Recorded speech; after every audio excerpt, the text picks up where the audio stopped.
Sobat OMB, tentunya kita berbahagia anak-anak muda mahasiswa kembali mengambil peran pentingnya di bangsa ini dan bergerak mengkritik kekuasaan yang tidak pantas.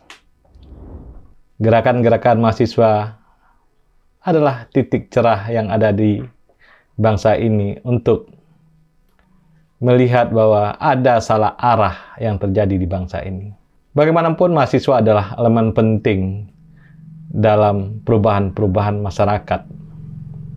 Mahasiswa yang bisa melihat secara terang hati nurani yang ada di masyarakat paling bawah, masyarakat menengah, atau kemana arah pembangunan harus dituju oleh pemerintah yang sedang berkuasa.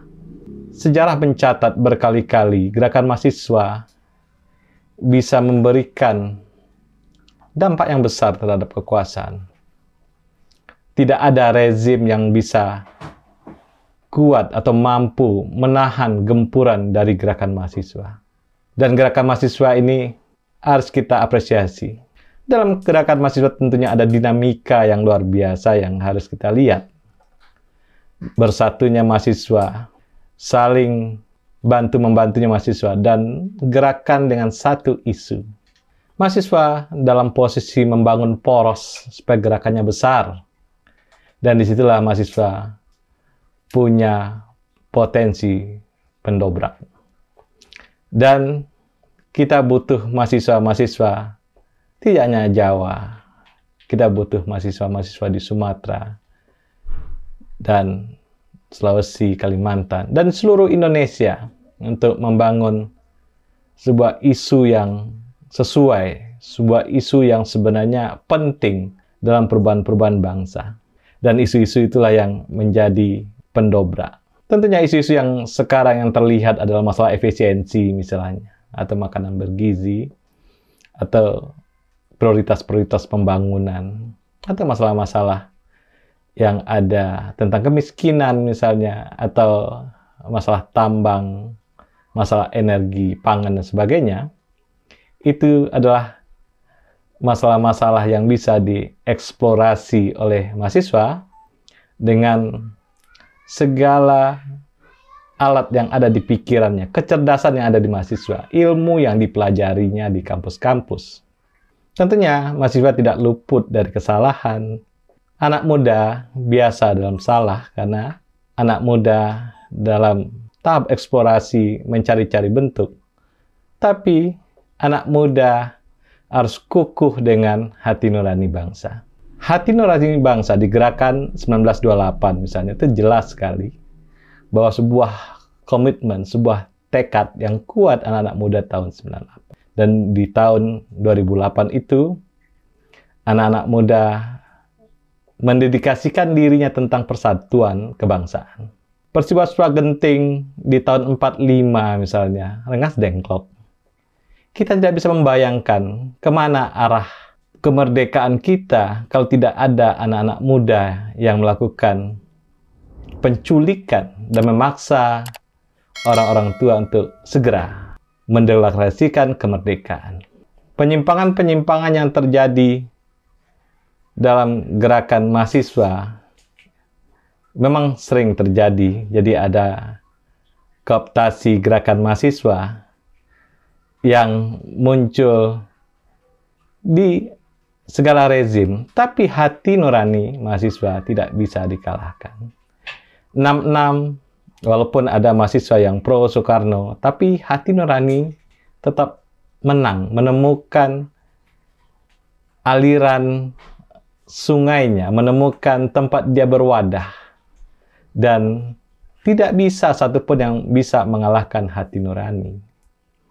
Peristiwa Malari di 74, Hariman Siregar, dia membawa hati nurani, dan dia membawa konsekuensi pada waktu itu, ya termasuk di penjara, termasuk hidupnya berputar, hidup dalam segala senang dan duka. Itu adalah hal yang tidak bisa dihindari dalam gerakan mahasiswa. Romantika gerakan mahasiswa lah yang memberikan, itu hanya seperti lazimnya kehidupan biasa. Peristiwa 78 juga menceritakan bagi kita bahwa rezim Soeharto di awal telah diingatkan untuk masalah-masalah kemiskinan, kebodohan di masa Soeharto. Masalah-masalah trickle down effect misalnya. Itu telah diingatkan di 78 dengan konsekuensi tentunya bahwa ide tidak serta-merta lurus dari apa yang kita lihat misalnya. 78 teman-teman mahasiswa ditangkap masuk penjara. Tetap teman-teman mahasiswa kukuh dalam gerakannya dan mencoba belajar banyak hal di situ, menggali hal-hal yang lain yang perlu diperjuangkan, atau bersekukuh sampai tua untuk memperjuangkan apa yang mereka perjuangkan di 78. Begitu juga gerakan-gerakan 80-an tentang tanah, ya.